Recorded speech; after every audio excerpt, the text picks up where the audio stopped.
Hello student, good morning. मेरा नाम मनीष कुमार वर्मा है और आज मैं इस लेक्चर में बताने जा रहा हूँ iterated and resolvent kernel for Fredholm integral equation. पिछले लेक्चर में हमने बताया था कि वोल्टेरा इंटीग्रल इक्वेशन के लिए इटरेटेड एंड रिजॉल्वेंट कर्नल, और आज हम फ्रीडॉल्म इंटीग्रल इक्वेशन के लिए बताने जा रहे हैं कि रिजॉल्वेंट कर्नल और ये इटरेटेड कर्नल क्या होता है और कैसे निकालते हैं। तो लिख लेते हैं थोड़ा। Let y x equal to f x plus lambda a to b, जो कि फ्रीडॉल्म इंटीग्रल इक्वेशन है, दोनों लिमिट कांस्टेंट रहेंगी, वाई टी डी टी। ये क्या है? Fredholm integral equation of second kind, और ये होमोजीनियस नॉन होमोजीनियस भी है। Non homogeneous has a unique solution. क्या है इसका unique solution? Y x equal to f x plus lambda a to b r x t lambda into F t d t. ये इस equation का unique solution है, जहां are x t lambda ये हमारा रिजॉल्वेंट कर्नल है। और निकालते कैसे हैं? Equal to summation n equal to 0 to infinity lambda की power n into K n plus 1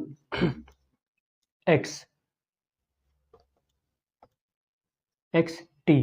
ये रिजॉल्वेंट कर्नल इसका ऐसे निकालते हैं, और ये इटरेटेड कर्नल है। अब इसको कैसे निकालते हैं? K n plus 1 x t, ये integration a to b k x z into k n z t into d z. ठीक, तो अब हम देखते हैं। देखो, iterated and resolvent kernel of for Fredholm integral equation. हमको ये फ्रीडॉल्म इंटीग्रल इक्वेशन दी हुई है, इसका हमको सोल्यूशन निकालना है। तो सोल्यूशन इसका y x equal to f x plus lambda integration a to b R f t d t, मतलब ये रिजॉल्वेंट कर्नल की हेल्प से हम इसका सोल्यूशन निकाल सकते हैं। ये रिजॉल्वेंट कर्नल कैसे निकालेंगे? R x t lambda equal to summation n equal to 0 to infinity lambda की पावर n के n प्लस 1 एक्स टी। ये K n plus 1 x t ये है हमारा इटरेटेड कर्नल, और ये आर ये है हमारा रिजॉल्वेंट कर्नल। ठीक, तो इसमें पिछली क्लास में हमने बताया था वोल्टेरा के लिए। इसमें और वोल्टेरा में क्या डिफरेंस है? वोल्टेरा में लिमिट क्या थी? टी टू एक्स थी, लेकिन यहाँ ये वाली लिमिट ए टू बी है, ए टू बी रखी जाएंगी, बाकी सेम प्रोसीजर रहेगा। ठीक, तो अब एक क्वेश्चन देखते हैं, उसके थ्रू हमको बहुत अच्छे समझ में आएगा कि ये कैसे निकालते हैं। चलिए क्वेश्चन करके देखते हैं। चलिए, क्वेश्चन क्या है? Y x equal to x plus lambda integration 0 to 1 x e की power t y t d t. निकालना क्या है? फाइंड आर के, मतलब resolvent kernel. Find solution of given integral equation, मतलब इस इंटीग्रल इक्वेशन का सोल्यूशन निकालना है और रिजॉल्वेंट कर्नल निकालना है। ठीक, तो यहाँ कर्नल क्या है?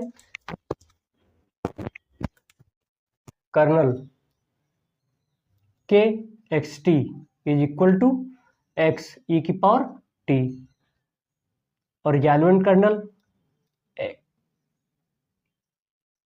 Is equal to summation n equal to 0 to infinity lambda की पावर n के n प्लस 1 एक्स टी। ठीक है, हमको अगर k n plus 1 x t मिल जाए तो हम ये रिजॉल्वेंट कर्नल बता देंगे यहाँ से कि क्या होगा। तो सबसे पहले हम इसे ही निकालते हैं। तो ये कैसे निकलेगा? इसका क्या फार्मूला है? K n plus one x t is equal to integration 0 to 1 K x z K n z t d z. ठीक, और K one x t is equal to K x t, ये होता है। मतलब first iterated kernel जो given kernel उसी के बराबर होगा, तो हम सेकेंड से निकालेंगे के टू एक्स टी, ये क्या होगा, इंटीग्रेशन 0 to 1 एक्स ई की पावर टी। ठीक, ये लिख लिया। के एक्स जेड मतलब कि ओरिजिनल वाले कर्नल में जो टी था उसकी जगह जेड पुट किया, तो ये कितना आया, एक्स ई की पावर जेड इंटू जो प्रीवियस वाला इटरेशन है कर्नल का, उसमें एक्स की जगह जेड पुट किया। टू निकाल रहे हैं इसका प्रीवियस वन में एक्स की जगह जेड पुट किया, जेड ई की power t d Z. Simplify करेंगे, जो टर्म जेड से फ्री है उनको बाहर निकालेंगे, जैसे एक्स ई की पावर टी, एक्स ई की पावर टी 0 to 1, क्या बचा, जेड ई की power Z D Z.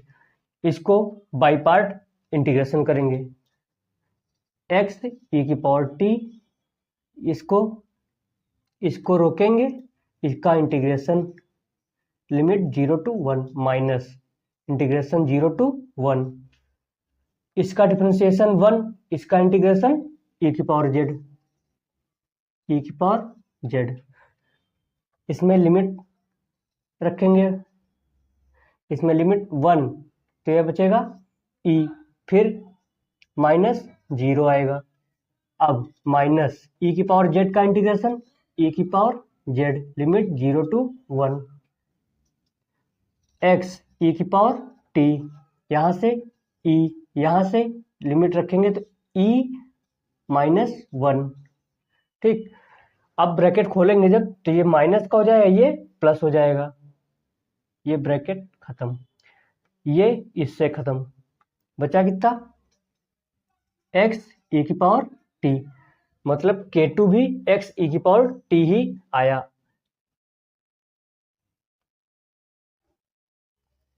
Okay, अब नेक्स्ट इटरेशन हमने ऑब्जर्व किया कि K1 क्या है, एक्स ई की पावर टी, K2 क्या है, एक्स ई की पावर टी। अब सिमिलर प्रोसेस जब करेंगे फिर से यही आ जाएगा, तो हम कह सकते हैं K3 x t x e की power t, K4 x t x e की power t and k n plus one x t x e की पावर टी। हमारा के एन प्लस वन मिल गया। अब इसमें लाके इसको पटक देते हैं, फिर इसको सिंप्लीफाई कर लेंगे। R x t lambda is equal to summation n equal to 0 to infinity lambda की पावर एन। लैम्डा ऐसे लिखा रहेगा कि कोई लैम्डा की वैल्यू नहीं दी है, अगर कुछ दी रहती तो हम यहाँ लैम्डा की वो वैल्यू लिखते, इंटू एक्स ई की पावर टी। अब ये एन से फ्री है, एन केवल लैम्डा पर रन हो रहा है, तो इसको हम समेशन से बाहर लिख लेंगे, एक्स ई की power t summation n equal to 0 to infinity lambda की पावर एन। ये क्या बनाएगी, ये बनाएगी जीपी, है ना, कॉमन रेशियो लैम्डा के साथ। तो एक इनफाइनाइट जीपी का सम क्या होता है, 1/1 माइनस लैम्डा। रिजॉल्वेंट कर्नल क्या आया, एक्स ई की पावर टी 1 माइनस लैम्डा। ये हमारा रिजॉल्वेंट कर्नल मिल गया। अब हमको निकालना है, एक पार्ट हो गया रिजॉल्वेंट कर्नल। अब दूसरा क्या है, सोल्यूशन निकालना है। सोल्यूशन क्या था, इसको इसी में यहाँ पर रख देंगे और इसकी जगह ये यूज कर लेंगे तो सोल्यूशन मिल जाएगा। ये हो गया पार्ट ए। अब पार्ट बी। ठीक, सोल्यूशन क्या है, y x is equal to f x मतलब x plus lambda integration 0 to 1। इसकी जगह रिजॉल्वेंट कर्नल एक्स ई की power T upon 1 minus lambda, इसकी जगह एफ टी, एफ एक्स ये है तो एफ टी टी हो जाएगा डी टी, है ना। Y x is equal to x plus, जो टी से फ्री है टर्म उनको बाहर ले लो, तो lambda x upon 1 minus lambda integration 0 to 1, बचा कितना टी इंटू ई की पावर टी डी टी। इसका इंटीग्रेशन करेंगे तो अभी हमने देखा था इसका इंटीग्रेशन कितना आया था, एक आया था, देखो यहां से, है ना, इस चीज का इंटीग्रेशन, इसका इंटीग्रेशन एक आया था। तो फिर से अगर इंटीग्रेशन करना चाहें तो आप कर सकते हैं, और अगर यहाँ से डायरेक्ट यूज कर लें तो अच्छा है, कैलकुलेशन में बचत होगी। Y x is equal to x plus lambda x upon 1 minus lambda, इसकी वैल्यू 1 आई तो 1, लिखे या ना लिखे कोई फर्क नहीं पड़ता। अब एलसीएम लेके इसको सिंप्लीफाई करेंगे, x minus lambda x plus lambda x upon 1 minus lambda, इससे ये कैंसिल, बचा कितना y x equal to x अपान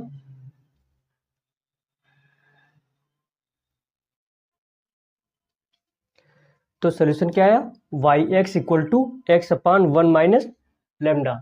ठीक, तो इसका सोल्यूशन रिजॉल्वेंट कर्नल की हेल्प से हमने निकाल दिया। और अब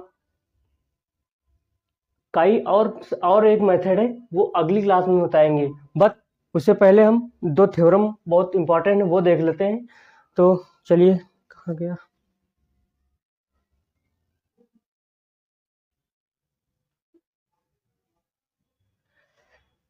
ये दो थ्योरम है काफ़ी इंपॉर्टेंट थ्योरम है।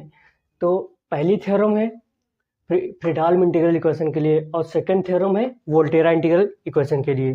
फर्स्ट थ्योरम क्या कहती है कि ये एक सेकंड काइंड की नॉन होमोजीनियस फ्रीडहाल्म इंटीग्रल इक्वेशन है। तो इसके लिए हम क्या कह रहे हैं कि अगर कर्नल नॉन जीरो हो और कंटिन्यूअस हो इस रेक्टेंगल में, है ना, और उसी रेक्टेंगल में ये बाउंडेड हो, जिसकी बाउंड क्या है अल्फा, अपर बाउंड अल्फा है। सिमिलर कंडीशन इस एफ पर, ये नॉन जीरो कंटिन्यूअस होना चाहिए इंटरवल आई में, और बाउंडेड होना चाहिए विद बीटा ऑन इंटरवल आई। ये और कर्नल और ये दोनों ही, ये डबल वेरिएबल का है इसलिए रेक्टेंगल, ये सिंगल वेरिएबल का है इसलिए इंटरवल यूज करें। तो ये दोनों नॉन जीरो होने चाहिए अपने अपने डोमेन में, और बाउंडेड होने चाहिए, तो और कंटिन्यूअस हो। और लैम्डा क्या है, ये लैम्डा कोई कांस्टेंट है such that modulus lambda less than equal to 1 upon alpha into b minus a. अगर ये तीन कंडीशन होल्ड हो रही हैं किसी फ्रीडहाल्म इंटीग्रल इक्वेशन के लिए, तो उस फ्रीडहाल्म इंटीग्रल इक्वेशन के पास यूनिक सोल्यूशन होगा इंटरवल आई में, और ये solution absolutely and uniformly convergence होगा। ठीक, ऐसे ही सेकंड थ्योरम क्या है, वो है हमारी वोल्टेरा इंटीग्रल इक्वेशन के लिए। तो पहली और दूसरी कंडीशन तो सेम ही रहेंगी, मतलब कि कर्नल और F x non zero continuous और बाउंडेड रहेगा अपने अपने डोमेन में। और थर्ड में क्या है, इसमें ये दे रखा है कि ये कंडीशन दे रखी है, बट इसमें क्या है बस कांस्टेंट दे रखा है। अगर ये तीन कंडीशन होल्ड हो गई किसी वोल्टेरा इंटीग्रल इक्वेशन के लिए, तब हम कहेंगे कि उसके पास यूनिक सोल्यूशन होगा उस इंटरवल आई में, और ये and this solution is absolutely and uniformly convergence, और ये सोल्यूशन जो होगा वो एब्सोल्युटली और यूनिफॉर्मली कन्वर्जेंस होगा। ठीक, तो एक क्वेश्चन कभी कभी ये आ जाता है कि फ्रीडहाल्म इंटीग्रल इक्वेशन के लिए लैम्डा के करस्पॉन्डिंग एक इंटरवल बताओ जिसमें कि वो उसका रिजॉल्वेंट कर्नल जो है वो यूनिफॉर्मली कन्वर्जेंस हो, एब्सोल्युटली एंड यूनिफॉर्मली कन्वर्जेंस हो। तो उसके लिए हम ये यूज करते हैं in Fredholm integral equation resolvent kernel absolutely and uniformly convergent if modulus lambda less than 1/b।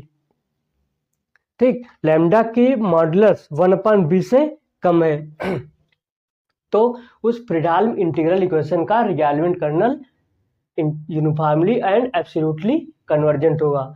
जहां b क्या है, यहां से निकलेगा b square equal to double integration a to b modulus square of kernel dx dt। ठीक, तो ऐसे हम b निकाल लेंगे, यहां से लैम्डा के करस्पॉन्डिंग हमको मिल जाएगी एक इंटरवल। एक क्वेश्चन लिखा है उसको हम करके देखते हैं। भी क्वेश्चन कर्नल क्या है, एक्स स्क्वायर टी स्क्वायर,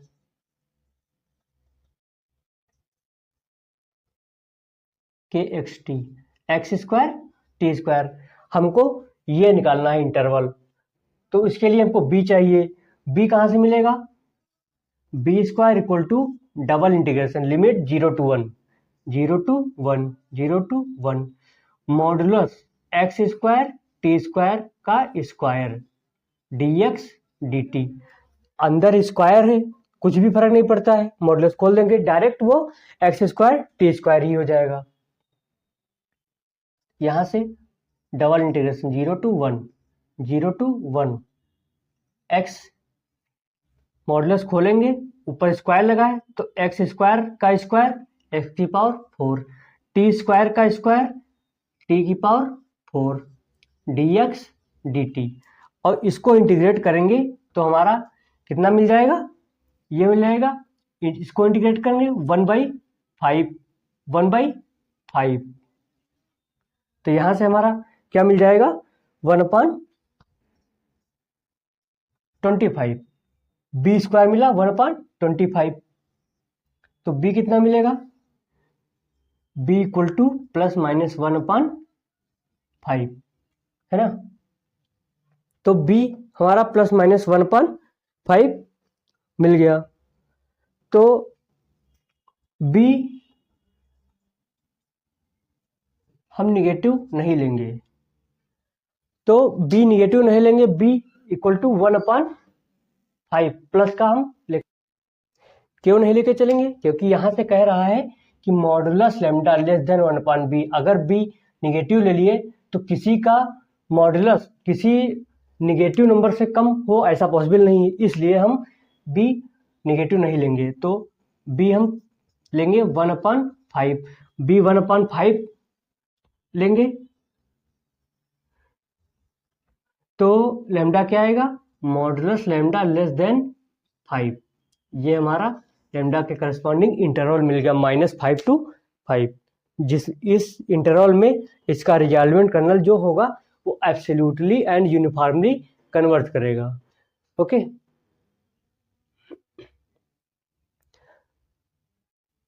कैसा लगा आपका आज का सेशन? अगर समझ में आया हो, कुछ डाउट हो तो आप कमेंट सेक्शन में बिल्कुल पूछिए। आज के लिए बस इतना ही। एक लेक्चर और बचा है इसका इंटीग्रल इक्वेशन का, वो अगले लेक्चर में कवर हो जाएगा विद सम क्वेश्चंस। तो इसका प्रैक्टिस करते रहिए क्वेश्चन, इसके क्वेश्चन बहुत अच्छे से आ जाते हैं 12 से 15 नंबर के, तो ये भी बहुत अच्छा स्कोप है इसका। ठीक है, थैंक यू।